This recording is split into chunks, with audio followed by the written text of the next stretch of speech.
ओम शांति। ओम शांति। आज है 26 मई 2022 के साकार महावाक्य। सब ठीक है? खूब ठंडा हो गया नहीं? अच्छा मौसम हो गया। अचानक लग रहा था कितनी गर्मी हो गई और फिर अच्छे से ठंडी हो गई। तो उसके लिए बाबा ने क्या कहता, प्रकृति जीत बनो। तो सब प्रकृति जीत बने नहीं? बन गए? अच्छा, कल बाबा ने कहा निद्रा जीत बनो। अगर तो प्रकृति जीत और निद्रा जीत है ना। तो कल मैं क्लास करा रही थी तो हंस रही थी। मैंने कहा पहले बाबा ने कहा शुद्ध अन्न छोड़ा, शुद्ध अन्न छोड़ो, अशुद्ध अन्न छोड़ो, शुद्ध अन्न स्वीकार करो और अशुद्धता को छोड़ो, पवित्रता को अपनाओ। तो धीरे धीरे धीरे अब बाबा किसको छोड़ो कहता? नींद को छोड़ो, है ना। रात को जाग करके योग लगाने की प्रैक्टिस करो, क्योंकि क्या होता है सारा दिन तो काम धंधे में चला जाता है, लेकिन रात को थक कर सो जाते हैं। तो बाबा कहते याद कब करते? तो अपने को बाबा ने कहा प्रैक्टिस करानी है और अपनी नींद को फिटाने की मेहनत करनी है। क्योंकि हम देखें जब कोई सो जाता है कोई नहीं जगाता। जगाता है कोई किसी को? कि सोने दो ना, इतनी अच्छी नींद आ रही है। तो कोई नहीं जगाता है, सोने देता है। लेकिन हम इतना मेहनत कर रहे हैं क्या सोने के लिए? मेहनत किस लिए कर रहे हैं? याद में कमाई के लिए। हम देखो सुबह से उठ करके नहा धो करके भाग भाग के यहाँ आते हैं और यहाँ बैठ करके फिर सो जाते हैं। तो हमारी कमाई क्या होगी और कब होगी? तो इसलिए बाबा कहते हैं अपने ऊपर अपने आप से मेहनत करो। तो कैसे भी करके मुझे अपने को जगा के रखना है और बाबा को याद करना है, तभी तो विक्रम विनाश होंगे। बाबा ने कहा अगर अभी कमाई नहीं करेंगे, अभी याद नहीं करेंगे तो अंत में सजा खाएंगे। तो क्या इतना पुरुषार्थ सजा खाने के लिए? इसलिए राजा बनने के लिए, देवता बनने के लिए। तो इसलिए अपने आप पर मेहनत करनी है कि मुझे ज़्यादा से ज़्यादा बाबा को याद करना है। चलो आज बाबा बोले मीठे बच्चे विजय माला में आना है तो निश्चय बुद्धि बनो। मीठे बच्चे विजय माला में आना है तो निश्चय बुद्धि बनो। निराकार बाप हमें पढ़ाते हैं। निराकार बाप हमें पढ़ाते हैं, वह साथ ले जाएंगे, वह साथ ले जाएंगे। इस निश्चय में कभी संशय न आए। इस निश्चय में कभी संशय न आए। प्रश्न है विजयी रतन बनने वालों की मुख्य निशानी क्या होगी? विजयी रतन बनने वालों की मुख्य निशानी क्या होगी? उत्तर है उन्हें कभी किसी बात में संशय नहीं आएगा। उन्हें कभी किसी बात में संशय नहीं आएगा। वह निश्चय बुद्धि होंगे। वह निश्चय बुद्धि होंगे। उन्हें निश्चय होगा कि यह संगम का समय है। उन्हें निश्चय होगा कि यह संगम का समय है। अब दुख धाम पूरा हो, सुख धाम आना है। अब दुख धाम पूरा हो, सुख धाम आना है। दूसरा पॉइंट है, बाप ही राजयोग सिखला रहे हैं। बाप ही राजयोग सिखला रहे हैं। वह देही अभिमानी बनाकर साथ ले जाएंगे। वह देही अभिमानी बनाकर साथ ले जाएंगे।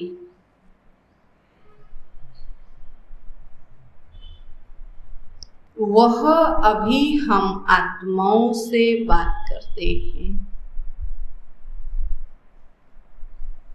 वह अभी हम आत्माओं से बात करते हैं।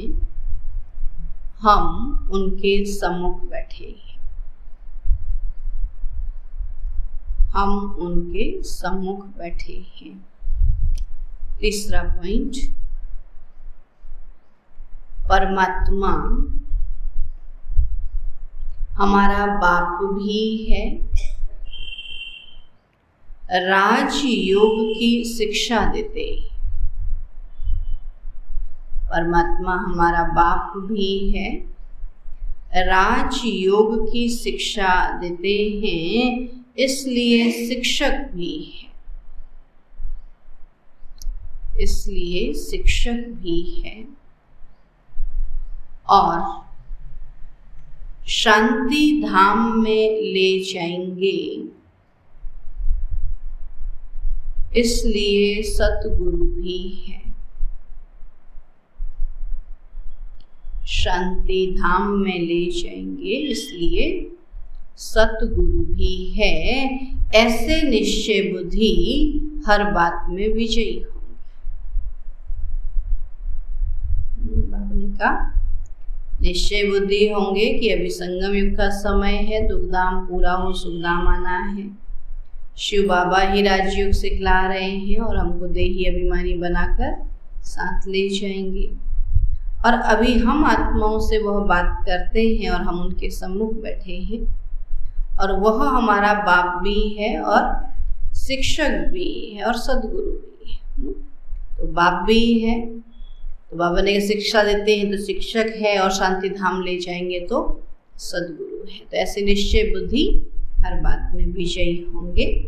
गीत है तुम्हें पाके हमने जहां पा लिया, जमी तो जमी आसमान पा लिया। ओम शांति।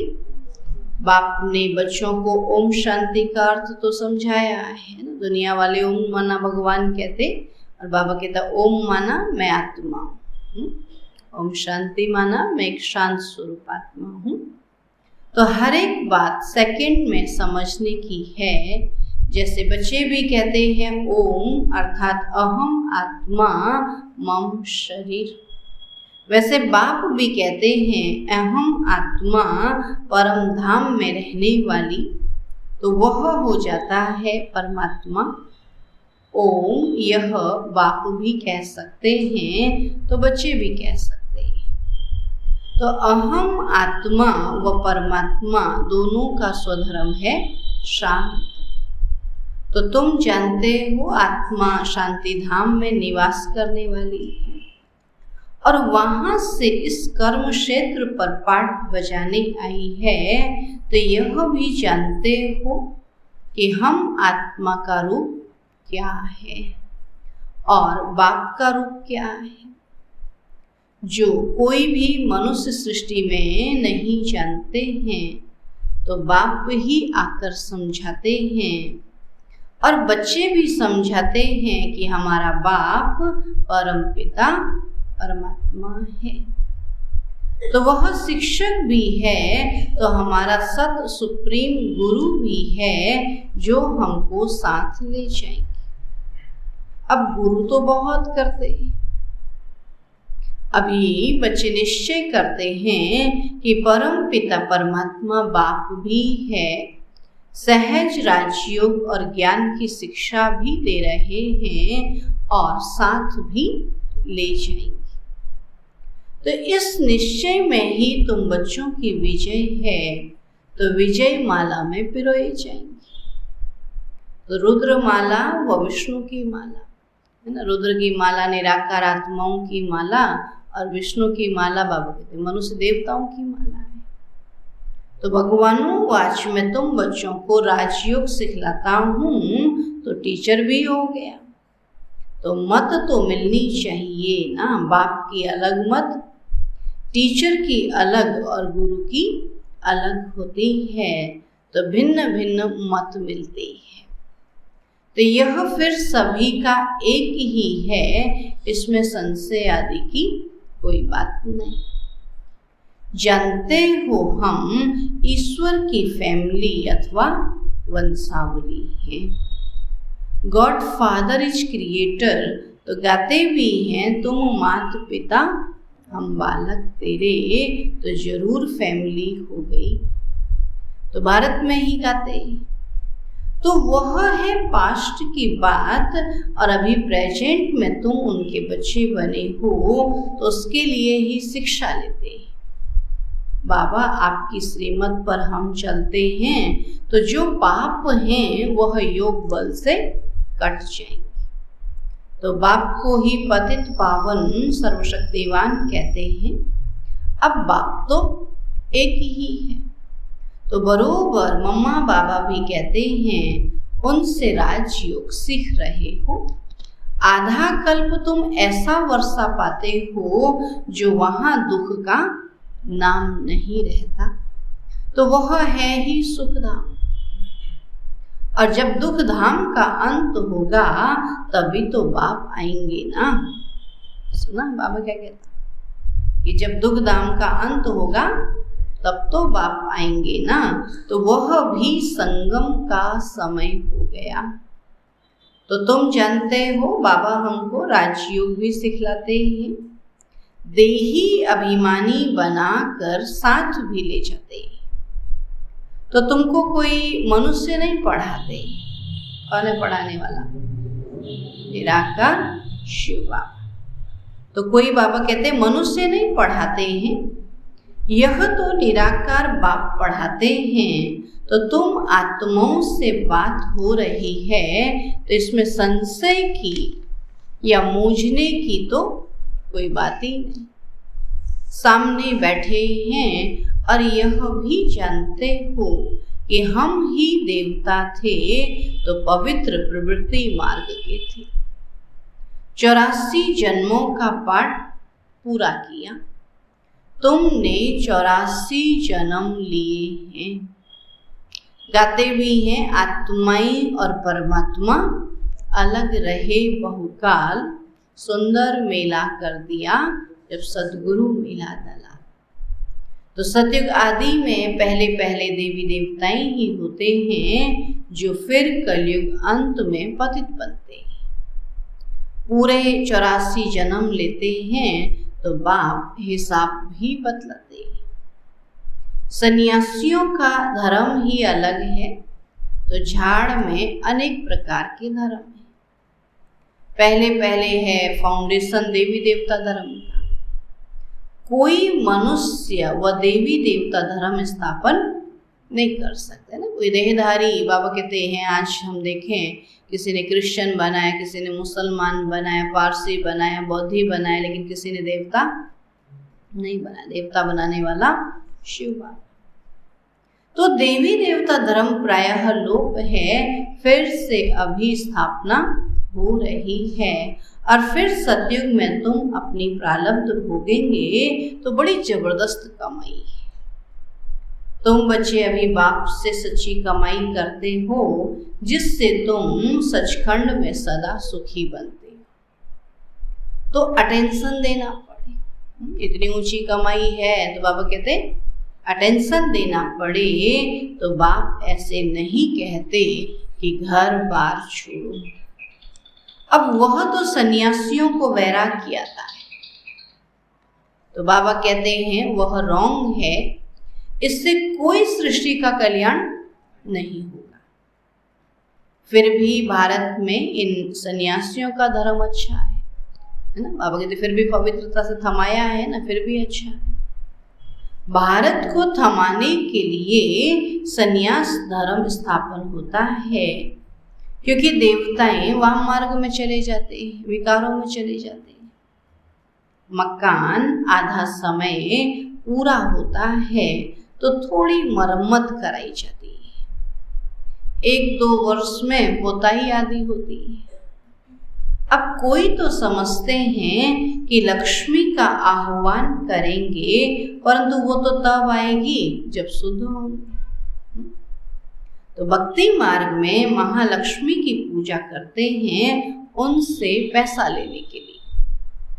तो जगत अम्बा के पास कभी पैसा नहीं मांगे, पैसे के लिए लक्ष्मी के पास जाते हैं। और दीपमाला पर व्यापारी लोग भी रुपये पूजा में रखते हैं। दिवाली के दिन देखा है ना, लक्ष्मी के आगे पैसे रखते हैं ना, समझते पैसा ही क्या है, लक्ष्मी।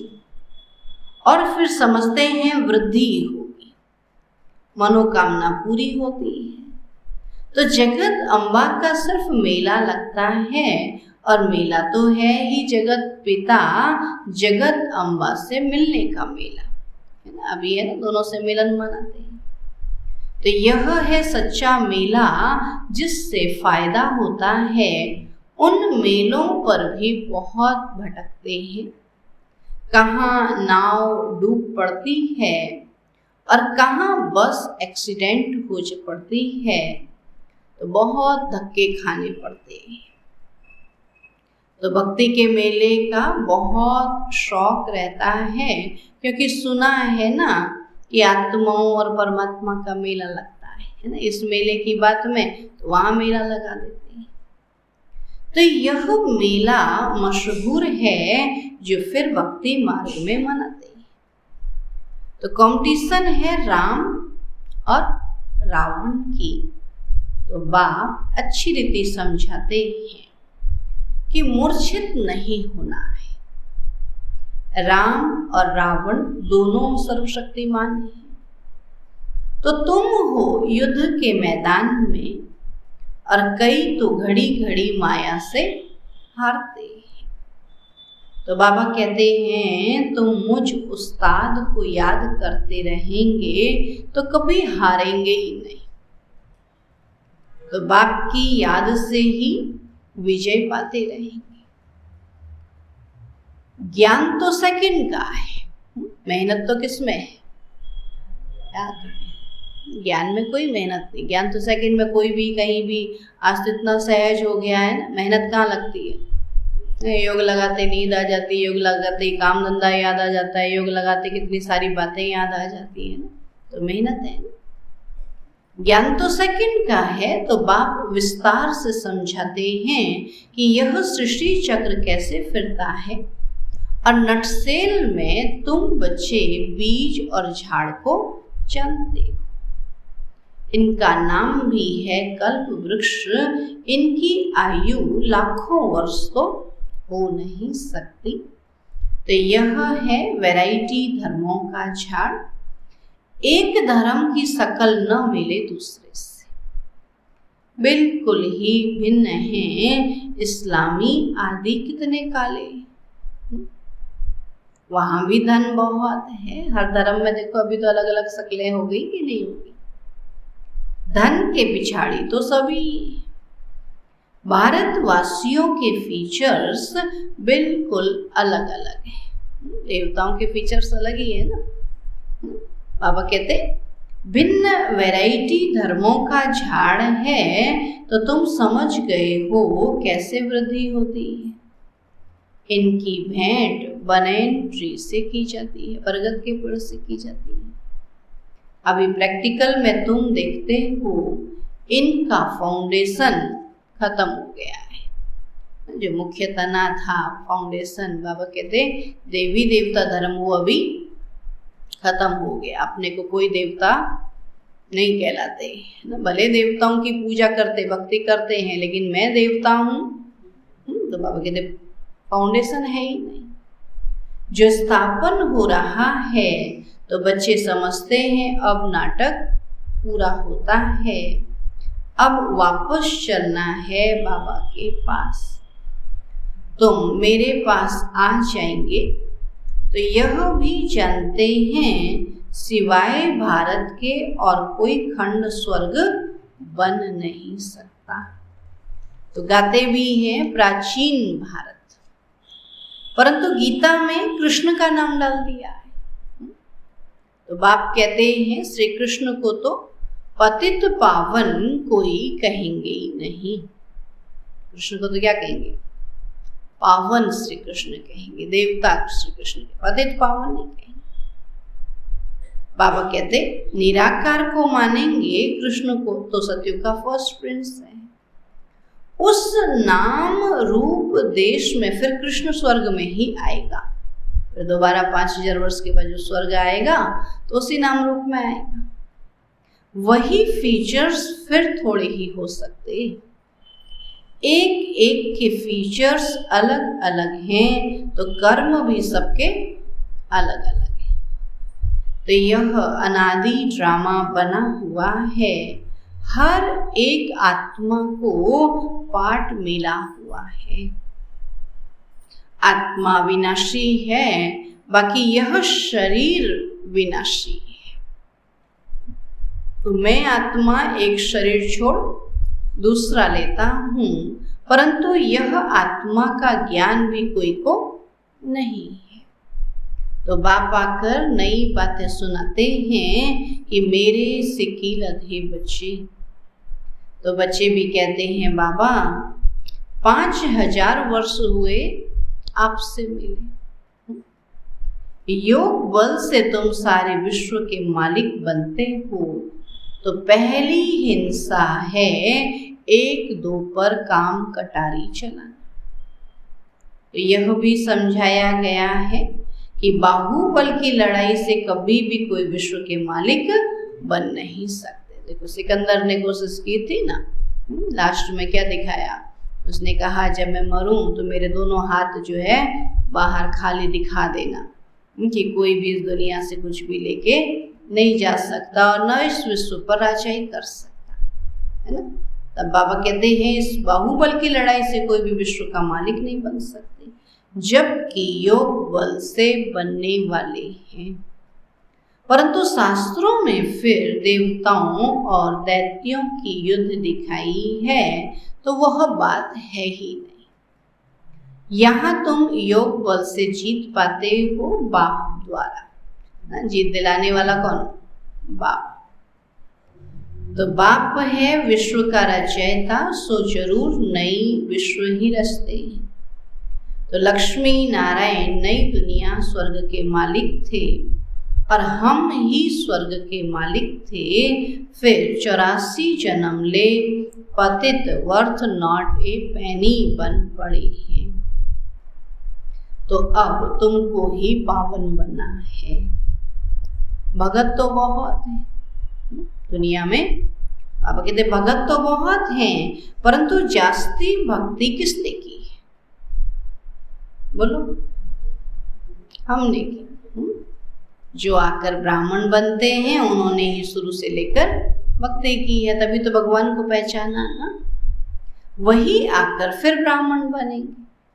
तो प्रजापिता सूक्ष्म वतन में तो नहीं है, वो तो प्रजापिता तो यहाँ है, वहां तो अव्यक्त ब्रह्मा है ना। ब्रह्मा तो यहाँ चाहिए ना जिसमें प्रवेश करते हैं। तो तुम जानते हो जो मम्मा बाबा यहाँ हैं वह वहाँ है ना। हर एक के 3 रूप है ना, एक साकारी, एक आकारी और एक निराकारी। जब साकार में थे तो ऊपर में आकारी रूप भी था, है ना। तो हम सबका भी ऐसा ही होगा। तो ये साकारी रूप जब उस आकारी रूप जैसा हो जाएगा तो फिर उसको संपूर्ण अवस्था कहें। तो यह बातें बड़ी अच्छी समझने की हैं। तो डायरेक्शन बाबा देते रहते हैं कि ऐसे ऐसे तुम सर्विस करो। तो बच्चे नई नई इन्वेंशन निकालते हैं। कोई चीज की कोई इन्वेंशन करते हैं तो कहेंगे कि कल्प पहले भी यह इन्वेंशन निकाली थी, फिर उनको इम्प्रूवमेंट किया जाता है। तो स्वर्ग और नर्क का गोला जो बनाया है यह बहुत अच्छा है। तो कृष्ण सभी को बहुत प्यारा लगता है, परंतु उन्हों को यह पता नहीं कि यही नारायण बनता है। अब यह युक्ति से समझाना है कि तुम्हारा यह गोला तो बहुत बड़ा होना चाहिए, एकदम छत जितना बड़ा गोले का चित्र, जिसमें नारायण का चित्र हो, कृष्ण का भी हो। तो बड़ी चीज मनुष्य अच्छी रीति देख सकते हैं ना। सृष्टि चक्र में ऊपर में देखा ना, सतयुग में दिखाते हैं लक्ष्मी नारायण, तो बाबा कहते उसमें फिर श्री कृष्ण भी हो ना। तो जैसे पांडवों के कितने बड़े बड़े चित्र बनाए, अब पांडव तो तुम हो ना, यहाँ बड़े तो कोई है ही नहीं। जैसे मनुष्य होते हैं 6 फुट वाले, ऐसे ही है। ऐसे मत समझो कि सतयुग में आयु बड़ी होती है इसलिए लंबे शरीर वाले हो। ऐसा होता है क्या? आयु बढ़ती जाती शरीर बढ़ता जाता है क्या? नहीं ना, शरीर तो उतना ही बढ़ेगा 6 फीट जितना, फिर उससे थोड़ी बढ़ेगा। तो ऐसे मत समझो कि बड़ी आयु होती है इसलिए लंबे शरीर वाले होते हैं। जास्ती लंबा मनुष्य तो सो होता ही नहीं। तो समझाने के लिए बड़े बड़े चित्र चाहिए, तो सतयुग का चित्र भी फर्स्ट क्लास बनाना है। इसमें लक्ष्मी नारायण का, नीचे राधे कृष्ण का चित्र भी देना है। तो यह है प्रिंस प्रिंसेस। तो यह चक्र फिरता रहता है। ब्रह्मा सरस्वती फिर लक्ष्मी नारायण बनते हैं, तो हम ब्राह्मण सो फिर देवता बनते हैं। तो यह अभी जानते हैं कि हम सो लक्ष्मी नारायण बनते हैं, फिर हम सो राम सीता बनेंगे। ऐसी राजाई करेंगे तो बच्चे ऐसे चित्रों पर बैठ किसी को समझाएंगे तो बड़ा मजा आएगा। कहेंगे ये तो बड़ा फर्स्ट क्लास ज्ञान है, बरोबर हठ योगी तो यह ज्ञान दे न सके।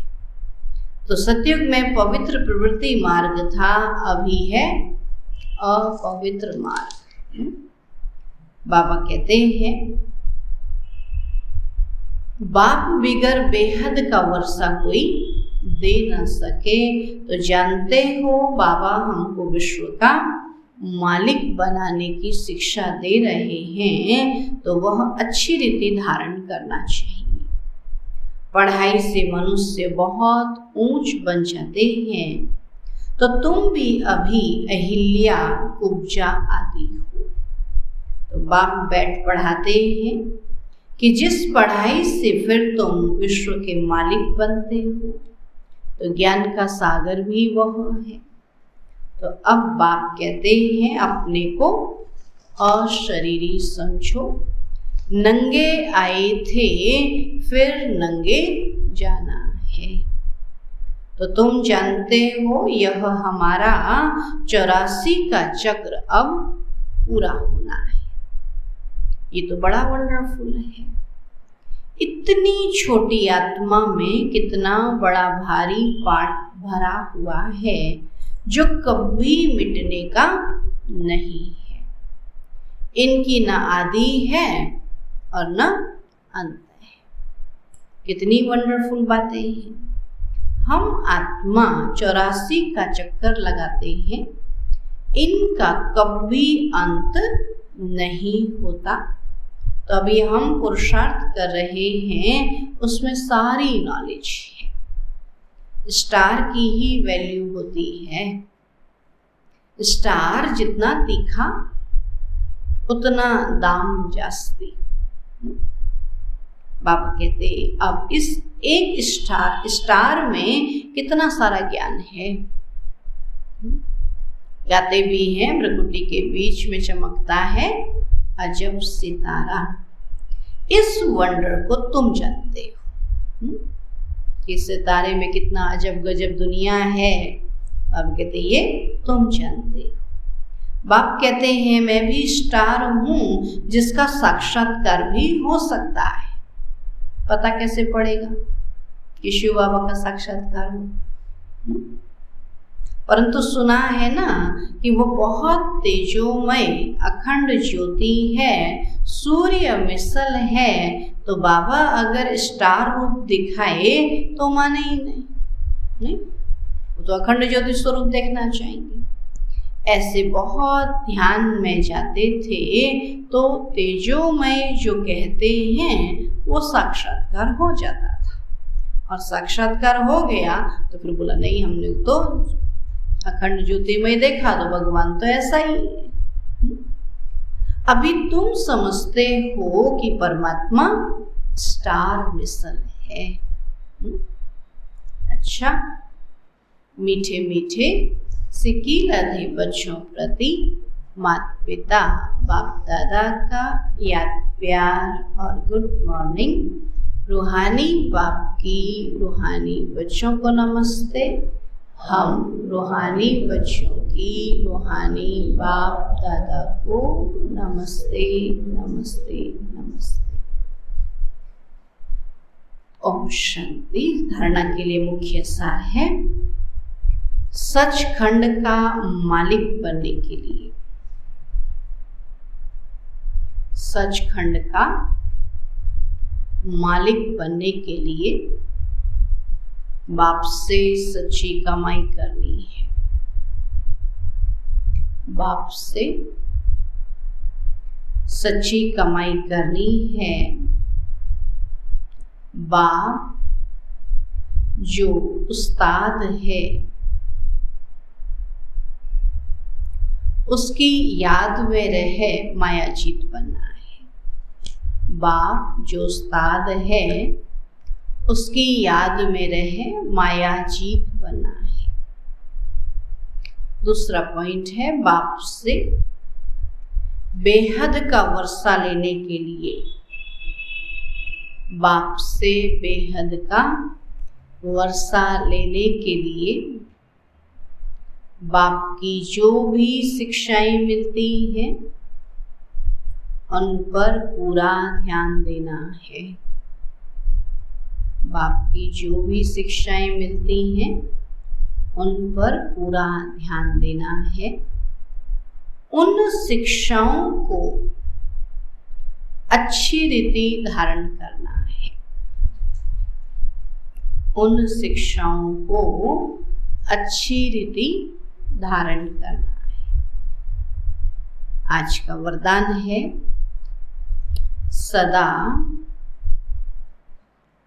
ऊंची स्थिति के श्रेष्ठ आसन पर स्थित रहने वाली, सदा ऊंची स्थिति के श्रेष्ठ आसन पर स्थित रहने वाली मायाजीत महान आत्मा भव। मायाजीत महान आत्मा भव। बाबा कहते जो महान आत्माएं हैं वह सदैव ऊंची स्थिति में रहती हैं, और ऊंची स्थिति ही ऊंचा आसन है। जब ऊंची स्थिति के आसन पर रहते हो तो माया आ नहीं सकती। वो आपको महान समझकर आपके आगे झुकेगी, वार नहीं करेगी, हार मानेगी। जब ऊंचे आसन से नीचे आते हो तब माया वार करती है। आप सदा ऊंचे आसन पर रहो तो माया के आने की ताकत नहीं, वह ऊंचे चढ़ नहीं सकती। स्लोगन है, शांति का दूत बन सबको शांति का दान दो, यही आपका ऑक्यूपेशन है। शांति का दूत बन सबको शांति का दान दो, यही आपका ऑक्यूपेशन है ना। ओम शांति कहते तो क्या दोगे? मैं शांत स्वरूप आत्मा हूँ कहा, तो हमारा काम है सबको शांति का दान देना, है ना। अब कितनी भी अशांत आत्मा हो